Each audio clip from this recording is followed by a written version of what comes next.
안녕하세요. 반갑습니다. 이재진의 주식전략실입니다. 오늘 주식전략실에서 준비한 주제는 6년 9개월 만에 또 왔습니다. 11월 돌아온 증시 폭락 위기에 대한 이야기를 전달해 드리려 합니다. 혹시나 오해하실 분들을 위해서 말씀드리면 지금 당장 증시가 무조건 폭락할 것이다 이런 부분이 아니고요.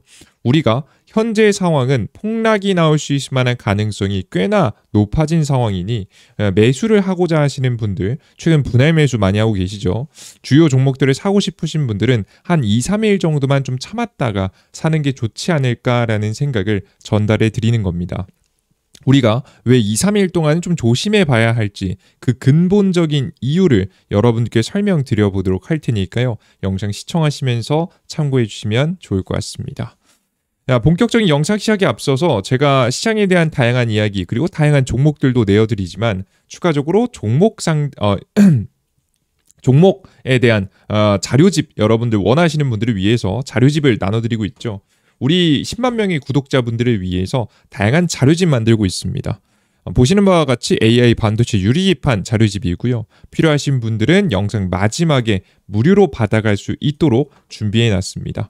추가적으로 그 이외에도 매일매일 급등 가능성이 높아 보이는 종목들을 내어드리는 급등 추천 종목들 받아갈 수 있는 방법도 함께 안내해드리고 있으니까요. 필요하신 분들은 반드시 영상 끝까지 시청해주시면 좋을 것 같습니다. 자, 그리고 참고로 말씀드리면 저희는 이런 정보를 드릴 때 핸드폰 번호라든가 여러분들의 성함, 개인 정보를 받지 않습니다. 정말 클린하고 깔끔하게 여러분들께 정보만 나눠드리고 있으니까요. 여러분들께서 걱정하지 마시고 끝까지 영상만 시청해 주시면 좋을 것 같아요. 좋습니다. 본격적으로 그럼 오늘의 증시 관련된 이야기부터 진행해 보겠습니다. 자, 일단 여러분들께 간단하게 먼저 설명드리면 증시가 하락할 가능성이 높아 보이는 이유가 과거와 굉장히 비슷하게 흘러가고 있기 때문인데요. 바로 지금 현재도 진행되고 있는 셧다운, 그리고 현재 연방준비위원회라고 해서 미국 중앙은행의 매파적인 발언이 나오기 시작했다는 겁니다. 사실 과거에도 비슷한 흐름 속에서 증시가 하락했거든요. 물론 기간이 이때는 2018년도이기 때문에 지금 2026년도, 2025년도고요. 완전 같진 않긴 하지만 상황이 좀 다르죠. 하지만 그래도 트리거는 모일 만한 트리거들은 하나씩 모이고 있다라고 생각하시면 될 것 같습니다. 현재 과거에 2018년도 증시가 하락한 적이 있는데요. 과거 트럼프 정부 1기 당시 미국의 셧다운, 정확히 2018년도 말입니다. 12월에서 다음 년도 2029년도 1월로 넘어가는 시기예요. 셧다운하고 추가적으로 연준의 긴축적인 매파적 발언에 코스피 증시, S&P 500 증시, 미국 증시도 그렇고요. 한국 증시도 조정을 받았습니다. 이때 당시 엄청난 폭락 여기까지는 아니고요. 단기 이제 하락 추세가 좀 만들어졌다라고 보시면 될 것 같은데요. 현재는 과거보다는 주가도 높은 상황이라서 과거보다 폭은 좀 강할 수도 있지 않을까 생각이 좀 듭니다. 이때 당시에는 한국 증시는 마이너스 한 6.5% 정도, S&P 500 지수는 그것보다 좀 더 밀려서 한 10%보다 조금 더 많이 밀렸다라고 좀 생각하시면 될 것 같아요. 이때 한국 증시가 거의 최저점이었기 때문에 심하게 밀리지 않았던 거고요. 미국 증시는 꽤나 밀렸고, 이번에 앞서 설명드렸다시피 한국 증시하고 미국 증시가 다 고점 부근에 있기 때문에 폭은 이것보다는 조금 더 나올 수도 있지 않을까라는 생각을 합니다. 그게 20% 폭락 이런 것까지는 아니고요. 한 10% 안팎 정도가 좀 최악의 경우에는 나올 수 있다라고 보고 있는 상황이에요. 자, 그럼 과연 과거에 2018년도에 무슨 일이 있었길래 하락이 나왔을까? 지금 2025년도하고 비교해 보기 위해서는 알고 있어야겠죠. 간단하게 보겠습니다. 과거에 12월 19일 날짜로 FOMC, 미국의 금리를 결정하는 회의죠. FOMC 회의에서 연준은 예상대로 기준금리를 인상시켰습니다. 이때는 금리 인상시키고 있을 때였어요. 그와 동시에 기준금리 인상과 함께 보유자산을 축소하는 양적 긴축, 미국의 채권, 자산을 지금 현재 내다 파는 겁니다. 시중의 유동성을 흡수하는 건데요. 보통 이 가장 대표적인 긴축 정책이라고 보통 표현합니다. 이 QT를 지속하겠다는 의지를 보인 것도 유동성의 위축에 우려를 키웠습니다. 사실 근데 이 둘 중에 굳이 따져보면 기준금리 인상도 인상인데 이 QT가 좀 심각하지 않았을까라는 좀 생각이 좀 들어요. 실제 미국 증시 같은 경우에는 과거에 지금 이제 증시 자체가 굉장히 긍정적으로 흘러가다가 꺾이기 시작한 시기가 2018년도 7월 달쯤 부근이거든요. 그때 당시에 다양한 이슈도 있겠지만 양적 긴축 QT를 본격적으로 시작하게 되면서 증시가 꺾여 내려갔었습니다. 그래서 이 QT에 대한 지속, QT가 계속해서 이어질 것이다라는 악재 속에서 증시 하방을 이끌었다라고 보시면 되겠습니다. 특히 QT의 속도나 규모에 대한 유연성을 거부하고 자동적이고 기계적으로 정한 대로 진행할 것이라고 못 박으면서 시장의 유동성 경색이 더 심해졌습니다. 그냥 그 연준도 뭐 그래도 좀 생각 있이 경제 봐가면서 지금 현재 유동성을 흡수하지 않을까라는 생각을 했는데 그게 아니었다라는 거죠. 강력하게 의지를 드러내니까 증시는 좀 요동쳤다라고 보시면 되겠습니다. 이 상황에서 뭐 다른 것들이라도 안정이 됐다면 상관이 없겠지만 심지어 이때 당시에 셧다운이 좀 진행이 되던 시기였거든요. 도널드 트럼프 대통령의 핵심 공약으로 내세운 멕시코 국경 장벽 건설 약 예산이 한 50억 달러입니다. 50억 달러를 요구했는데 민주당이 이 장벽 건설이 너무 비효율적이다라고 낭비라고 주장하면서 예산 승인을 거부했었습니다. 이 민주당 같은 경우에는 이민자들이 많이 들어오면 들어올수록 이득이기 때문에 이 장벽을 불법으로 넘어가지고 불법 이민자들이 굉장히 많죠. 민주당이 이제 막는 이유가 뭐 낭비도 있었겠지만 이런적인 부분들도 있었을 거예요. 반대가 좀 이어지게 되면서 이제 갈등으로 좀 심해졌고요. 약 80만 명의 연방정부 공무원들이 무급 휴직 또는 무급 근무를 하게 되었습니다. 이때 당시 가장 길었죠. 35일에 미국 역사상 가장 오래 지속된 셧다운으로 기록이 되었습니다. 이때 당시 그래서 국가적 혼란도 있었고요. 정치적 혼란은 뭐 당연한 거고요. 심지어 이게 35일간 지속되면 경제 위축에도 영향을 끼칩니다. 공무원들이 돈을 못 버니까 당연히 소비도 많이 줄겠고요. 경제 지표에서도 소비 지표에서도 둔화, 고용 지표에서도 일부 둔화가 나올 만큼 경제 지표에도 영향을 끼칠 수 있을 만큼 큰 사건이었다라고 보시면 될 것 같습니다. 이해되셨죠? 근데 이런 비슷한 사건이 지금 지속되고 있습니다. 2025년 11월 현재 상황을 간단하게 정리해 보면요. 일단 동일하게 연방준비위원회 미국 중앙은행에서 비슷하게 매파적인 발언합니다. 물론 과거랑 완전 동일하진 않아요. 2018년도 당시는 금리를 인상하던 때고요. 2025년은 현재는 금리 인하하던 때긴 해요. 근데 중요한 건 우리 시장이 예상한 것보다 매파적이다. 좀 보수적일 수 있다는 거죠. 돈을 덜 푸는 쪽으로 지금 이어질 수 있다는 거죠. 이제 2018년도 12월엔 금리 인상 혹은 그 양적 긴축을 너무 강력하게 할 것 같아서 문제가 되었던 거고요. 최근에는 금리 인하를 하기로 해놓고 안 한다고 할 가능성이 존재하는 상황이라고 보시면 될 것 같습니다. 간단하게 보면 과거에 최근이죠. 2025년도 9월 달에 금리 인하 당시에 12월까지 총 3번 정도의 금리 인하를 예고했습니다. 목적은 고용 지표를 잡는다는 거였어요. 연방준비위원회가 실업률이 4.5%까지 오를 수 있다라는 가능성을 염두에 두고 우리는 이 고용 시장이 안 좋아지는 걸 막기 위해서 우리는 금리를 인하할 거야 3번 정도라고 하면서 금리 인하했었죠. 근데 이 금리 인하를 위해서는 구체적인 고용 데이터 확인이 필요합니다. 근데 지금 셧다운으로 인해서 민간 지표 이외에 지금 이제 뭐 정부가 발표하는 정말 가장 정확한 지표는 나오고 있지 않은 상황이죠. 공무원들이 월급을 안 받고 당연히 설문조사가 안 되니까 이제 그 지표가 나오지 않고 있는 상황인데 매달 나오던 지표가 그렇게 되면서 자연스럽게 지금 현재 논리가 애매해졌죠. 고용지표 둔화가 확인이 돼야 계속해서 금리 인하하는 건데 그 애매해지는 단계에 있다라고 생각하시면 될 것 같습니다. 심지어 지금 현재는 파월 의장의 임기가 6개월을 앞두고 있는 상황이에요. 이제 거리 까릴 것도 없다는 거죠, 그죠? 지금 앞으로 뭐 잘 해보자 이럴 시기도 아니에요. 트럼프는 이미 파월 의장 너 금방 나갈 사람이잖아라고 대통령이 애초에 말하고 있기 때문에 파월 의장 입장에서는 뭐 아쉬울 게 딱히 없죠, 그죠? 그래서 현재 상황에서 눈치를 좀 덜 봐도 되는 상황이라고 좀 보시면 될 것 같습니다. 비교적인 거예요. 뭐 아예 막 나가겠다는 건 아니고 그러다 보니까 안 그래도 눈치를 좀 덜 봐도 되는 상황이기도 하거냐. 실제 인터뷰라든가 언론에 나온 그 논쟁을 보면 눈치를 많이 안 보는 타입입니다. 실제 그렇게 가고 있고요. 근데 그런 상황에다가 안 그래도 고용 데이터 확실히 확인하고 가야 되는데 고용 데이터가 안 나오고 있죠. 실업률이 안 좋아진다는 명확한 근거가 없으니까 금리 인하에 대해서는 대해서는 상당히 보수적인 의견들이 나올 수 있겠다라고 설명드립니다. 최근에 이제 연방준비위원회 의장 파월 의장 이외에도 연방준비위원회 의원의 지금 이제 각 이사들이 발언들을 하는데 보수적인 이야기들이 꽤나 많이 나왔거든요.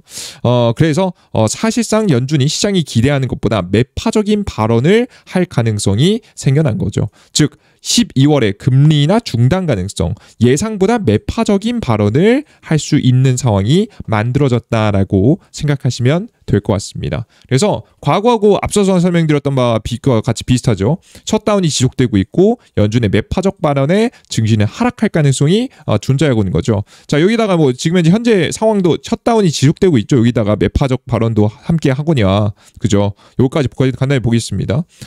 최근에 이제 셧다운, 현재 공화당은 예산 규모를 전년 수준으로 유지하는 지금 이제 클린 임시 예산안을 처리하자고 주장하고 있지만 민주당은 임시 예산안에 공공의료보험인 오바마케어 보조금 연장을 덧차고 요구하고 있습니다.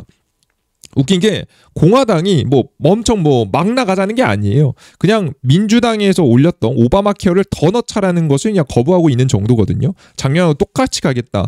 돈을 완전 축소해서 완전 쓰지 않겠다 이런 것도 아니거든요. 그런데도 불구하고 이렇게 요구를 하고 있는 상황입니다. 조율이 길어지자 급여를 받지 못한 공항 관제사 일부가 이탈하면서 비행기 지원 사태가 속출하고 있습니다. 물론 이분들은 강제적으로 원래 무급이라도 근무를 해야 되는 분들인데 이런 지금 현재 월급이 안 들어오는데 일만 하니까 물론 넉넉하신 분들도 있겠지만 넉넉하지 않으신 분들은 생계를 유지해야 되잖아요. 그래서 일부러 아프다고 핑계대고 병가 내면서 어차피 돈 나오는 것도 아니니까 병가 내고 우버 택시를 잠시 한다든가 하면서 생계를 유지하고 있습니다. 그러다 보니까 이렇게 빠지는 인원들 혹은 그냥 이기심에 빠지는 인원들도 많아지다 보니까 자연스럽게 지금 현재 빈자리가 생기면서 문제가 생기고 있죠. 최근에 그 이외에도 정말 이제 힘드신 분들에게 지원해 주는 무료 급식소 같은 것들이 중단되게 되면서 상당히 많은 지금 현재 문제들이 만들어지고 있습니다. 시간이 지나면 지날수록 더 심각해지는 건데요. 지금 이 시간이 벌써 어느 정도 되냐면 2018년도에 최장기간 35일이라고 설명드렸잖아요. 이제 내일이면 지금 현재 2025년도 11월 5일이 되잖아요. 36일로 이제 최장기간이 갱신되게 됩니다. 그죠? 공화당 일각에서는 근데 이게 계속해서 셧다운이 지속되는 이유가 선거가 끝날 때까지 기다렸다가 예산 협상에 나설 것이란 비판도 제기되고 있습니다. 선거? 무슨 소리야? 대통령 선거 끝났고 중간 선거는 2026년도 11월인데 무슨 선거가 있어? 라고 하실 텐데요. 선거가 하나 있습니다. 바로 뭐냐면 4일에는 버지니아주와 뉴저지 주지사 선거와 뉴욕시장 선거 같은 것들이 있습니다. 이게 왜 있는 거냐면 이제 우리나라 같은 경우에도 보궐선거라고 해서 지금 현재 직에 있으신 분들이 다양한 이유에서 물러나실 일이 생길 수 있잖아요. 그죠? 비리가 발견된다든가 아니면 건강이 너무 악화돼서 그만둔다든가 여러 가지 일이 생기게 되는데 그때 빈자리를 채우는 선거가 지금 진행된다라고 보시면 될 것 같아요. 그래서 캘리포니아 선거구 재조정 주민투표 등이 진행됩니다. 근데 이 선거에서 지금 현재 이게 민주당을 탓을 하고 싶은 거죠. 지금 공화당 때문에 계속해서 경제가 안 좋아지고 심지어 셧다운도 지속되고 있고 공공 시스템이 작동을 안 하고 있습니다. 이 트럼프를 가만히 냅둘 겁니까? 라고 하면서 몰아가기 딱 좋겠죠. 그래서 현재 이 선거가 끝낼 때까지 일부러 기다리는 게 아니냐라는 이야기가 돌고 있을 정도입니다. 근데 이번 선거가 의미가 상당히 중요한데요. 이번 선거는 미니 중간 선거로 불리며 이번 선거에서 패배할 경우 공화당 내 민심이 흔들릴 수 있는 중요한 요인이 될 수 있는 선거입니다.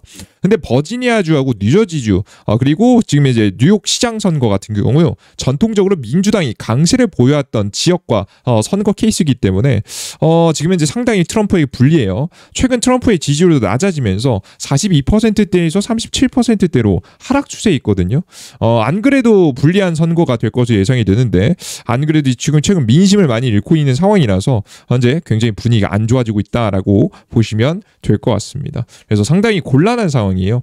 그러면 이제 트럼프가 곤란한 상황이 닥치면 닥칠수록 항상 이제 이 사건을 덮을 수 있을 만한 큰 사건을 항상 터트려내는 인물이 트럼프잖아요. 항상 그래 왔던 인물이기 때문에 변수가 증가하고 있다 정도로 생각하시면 되겠습니다.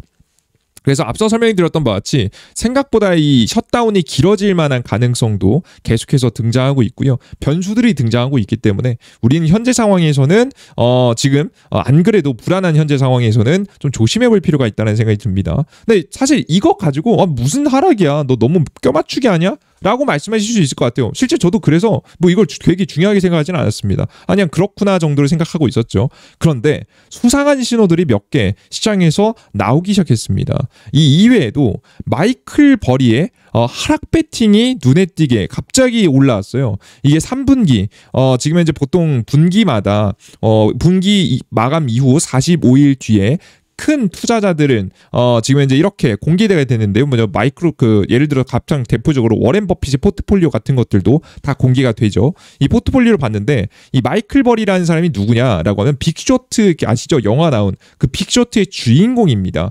이 하방 배팅 2008년도에 하방 배팅으로 엄청나게 큰 돈을 번 인물입니다. 물론 이 인물이 100% 확률로 다 맞추진 않습니다. 상징성이 있는 인물이기 때문에 영향력이 있다라는 거죠. 실제 이제 배팅을 보면요. 다 풋배팅입니다.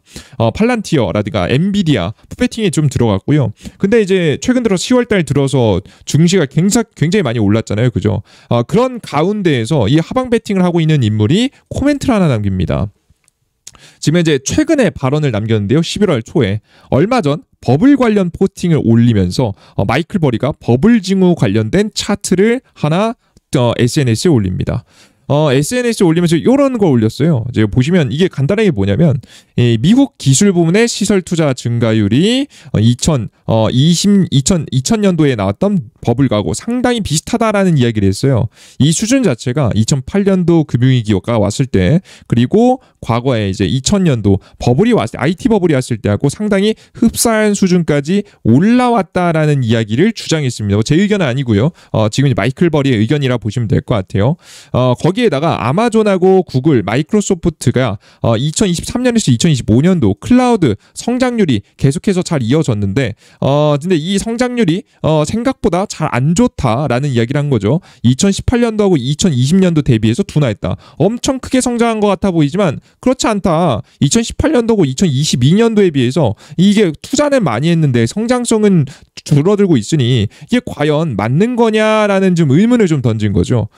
그리고 미국 테크 섹터가 지금 현재 90년대 닷컴 버블 지금 현재 2008년도 금융위기 직전 수준하고 굉장히 비슷하다라는 이야기를 했습니다. 이게 해당 부분이죠. 굉장히 비슷한 지금 현재 투자 지금 현재 이런 부분들이 드러나고 있다라는 이야기를 했고요. 최근에 문제가 되었던 엔비디아와 오픈 AI의 순환 출자 구조 등을 주장했습니다. 사실 이건 뭐 다 없는 얘기는 아니고요. 이미 다 알고 있는 내용이에요. 사실 지금 증시가 고점이다, 높다라는 것은 누가 모르겠습니까? 지금 이 자리가 최고점이 아닐 것 같아가지고 베팅하고 있는 시장 아니겠습니까? 그죠? 근데 의미심장한 발언을 지금 이제 오랜만에 정말 거의 뭐 몇 년 만에 좀 올리는 상황이라고 보시면 될 것 같고요.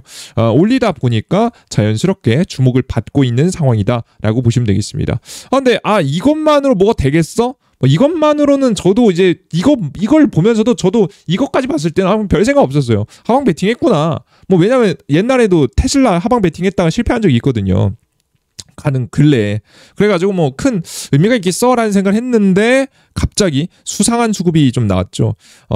지금 여러분들께서 보시는 바와 같이 좀 몇 가지 수상한 수급들이 발견이 됐는데 상황이 발견이 됐는데 요거 먼저 설명드릴게요. 워렌 버핏의 현금이 546조를 돌파했습니다. 아직까지도 돈을 안 쓰는 모습이었고요. 심지어는 주식을 안 사는 것뿐만 아니라 자사주까지 매입을 안 하는 모습이었습니다. 역시나 증시가 상당히 높은 상태라는 거 확인했고요. 여기에다가 오늘 이것까지 나오니까 여러분들한테 조심하시는 게 좋지 않을까라는 생각을 계속 말씀드려요. 왜? 개인들만 엄청나게 매수했고요. 외국인들이 엄청나게 많이 팔았습니다. 하루 동안 개인이 3조 2천억 원 매수가 들어오는 역대급 증시가 나왔고요. 흔하지 않아요, 이거. 흔하지 않습니다. 저 이거 3조 2천억이면 저도 몇 번 못 본 것 같아요. 그죠? 거의 못 보다시피 했던 숫자예요. 중장기 증시 방향성을 결정하는 외국인은 매도했습니다. 너무 이것만으로는 큰 의미가 둘 필요는 없지만 알고야 있어야 될 만한 신호 중에 하나라는 거죠. 그러니까 이 신호가 하나의 명확한 신호보다는 몇 개의 신호가 모이면서 조심해야 될 때가 나왔다라고 생각하시면 되겠습니다. 제가 그래서 말씀드리고 싶은 결론은 뭐냐면 정말 과거하고 비슷한 시장 흐름이 지금 형성되고 있는 시기에 하락에 대한 몇 가지 징후가 같이 발견되면서 불안함을 계속해서 키우고 있는 단계다 라고 보시면 될 것 같습니다. 치명적인 사건은 아니라고 판단되기 때문에 증시 폭락을 확정짓기에는 무리가 있고요. 적당한 조정세가 나올 가능성이 좀 있어 보여서 당분간 한 2, 3일 정도 동안은 조심해 볼 필요가 있지 않을까 생각이 듭니다. 그럼 정확히 언제까지냐? 왜 2, 3일이냐? 미국의 선거 결과에 따라서 지금 앞서 설명드렸던 바와 같이 셧다운이 다양한 트리거 중에서 셧다운 중요한 트리거거든요. 셧다운이 너무 길어지면 안 됩니다. 이 셧다운이 끝나기 위해서는 이번에 선거가 중간에 이제 미니 선거가 끝나야 된다라고 설명드렸잖아요. 앞서서 보여드렸던 여기 뉴저지 주지사, 지금 이제 버지니아 주지사, 뉴욕시장 선거 요게 끝나고 나면 아마 민주당과 공화당은 좀 협상에 돌입하지 않을까 싶습니다. 이때도 근데 이때마저도 협상을 안 하게 된다라고 하면 이때는 좀 심각하게 바라보셔도 될 것 같아요. 그래서 일단 우리가 매수를 좀 더 기다리시는 분들은 빠르게 사시는 느낌보다는 조금 더 여유를 두고 2, 3일 정도 지켜봐도 되잖아요. 그죠? 2, 3일 정도 좀 더 지켜보시면서 시장 상황 파악을 해보고 공략하시는 게 좋지 않을까라는 생각을 합니다. 정말 특별한 문제가 있다면 제가 한 번 더 여러분께 브리핑해 보도록 할 테니까 대비하는 차원에서 말씀을 해드렸습니다. 여러분들께서 영상 보시면서 이제 이런 생각을 하시면 됩니다. 당장에 내가 주식을 다 팔 필요가 있을까? 그런 정도의 이제 공포감을 느끼실 필요는 없습니다. 제가 영상 초반부터 이미 이제 말씀드리고 오해하지 마시라고. 하지만 분명히 조심해야 되는 건 분명히 보입니다. 굳이 따라하지 말고 제가 그냥 딱 2, 3일만 길게 보지도 마시고요. 길게 문제다 이런 게 아니고요. 여러분들께 2, 3일 정도만 좀 참고 기다려 보시면 상황이 좀 정리된 상태에서 거래를 할 수 있지 않을까 생각이 됩니다. 좋습니다. 항상 우리가 감당 가능한 선 안에서 거래를 해보자고요. 좋습니다. 여기까지 여러분들께 오늘의 이야기 준비해봤고요. 나는 근데 시장이 뭐 적당한 눌림목가 많이 나와봤자 한 10%라고 보는데 적당한 눌림목이 나와주면 어떤 종목을 매수해야 될까 고민이신 분들이 있죠. 그래서 제가 자료집을 준비해놨습니다. 앞서 설명이 드렸던 바와 같이 AI 반도체 유리기판 특별 자료집을 준비해놨고요. 최근 잘 움직이고 있죠. 해당되는 기업들이 궁금하신 분들은 자료집 받아갈 수 있도록 어플리케이션에서 나눠드리고 있으니까 급등 추천주와 함께 꼭 받아가 보시면 좋을 것 같습니다. 자, 그럼 어디서 받아갈 수 있느냐? 삼성 핸드폰, 혹은 아이폰 사용하시는 분들 전부 다 다운로드 가능합니다. 어플리케이션에서 이용하시면 되는데요. 검색창에 이재진이라고 검색하시면 무료 설치 버튼 나옵니다. 무료 이재진의 주식전략실이라고 해서 아이폰도 동일합니다. 똑같이 검색하셔서 들어오시면 되고요. 검색하시고 들어오시고 나면 어떤 화면이 나오냐? 이런 화면이 나옵니다. 이재진의 주식전략실이라고 어플리케이션인데요. 급등천주 포착자료는 또 여러 가지가 있는데 핸드폰 아이디 이런 거 만드실 필요 없고요. 핸드폰 번호 이런 거 만드실 필요 없습니다. 특히나 가끔 가다가 이러신 분들이 있거든요. 가끔 다른 유튜브 보다 보면 전화번호 올려두고 여기로 문자 보내세요. 이거 여러분들 이제 높은 확률로 불법적으로 여러분들의 개인 정보가 팔려 다니는 경우입니다. 굉장히 높은 확률입니다. 이런 일 굉장히 많죠. 스팸 문자, 스팸 전화 오는 게 다 이런 것들 때문이에요. 아마 그런데 보내자마자 이럴 거예요. 여러분 당하시는 거거든요. 그런 일 없게 하기 위해서 저희는 그럴 필요도 없고 저희는 정식 투자자문 업체이기 때문에 금융감독원 금융위원회 정식 인가를 받은 업체라서 이런 것들은 전혀 필요가 없습니다. 그래서 할 생각도 없고 그래서 저희는 아이디, 핸드폰 번호, 지금 이제 성함 이런 거 다 필요 없고요. 그냥 어플리케이션만 다운로드 받으시면 100% 무료 다 이용할 수 있으니까 이용해 보세요. 급등천주를 클릭해 보시면은 보시는 바와 같이 매일매일 급등천주 나옵니다. 시장에서 높은 확률 100% 확률 수익 보는 종목 그런 종목은 없습니다. 하지만 그래도 나쁘지 않은 종목들 많이 나눠드리고 있어요. 승리 한 80% 정도 여러분들께 나눠드리고 있거든요. 시장에 따라 좀 다를 수 있겠지만 높은 확률로 드리고 있으니까 참고해 보시면 좋을 것 같고요. 공직을 지금 현재 세 번째 글 클릭해 보시면 자료집도 다운로드 받을 수 있으니까 클릭하셔서 AI 특별 자료집 받아가시면 좋을 것 같습니다. 좋습니다. 여기까지 다 나눠드렸는데요. 아직까지 구독 버튼 안 누르신 분들 없으시죠? 구독 버튼 눌러주신 분들을 위해서 더욱더 다음 자료집 그리고 다음 종목들 열심히 골라서 나눠드리도록 할 테니까요. 놓치지 마시고 많이 이용해 보시면 좋을 것 같습니다. 좋습니다. 자, 그리고 요거까지만 설명드릴게요. 급등 포착 자료도 드립니다. 급등 포착 자료에서는 장 시작 전 시황, 매일 아침 시황도 매일매일 나눠드리고 있으니까 해외 증시 분위기 그리고 전일자 상승 테마 다음 그 관련 종목들 보통 다음 날까지 영향 끼치니까요. 오늘 아침에 주요 뉴스와 관련된 종목들도 나눠드리고 있으니까요. 여러분들께서 참고해 보시면 좋을 것 같습니다. 좋습니다. 여기까지 마무리해 보겠습니다. 모두 고생하셨습니다. 감사합니다.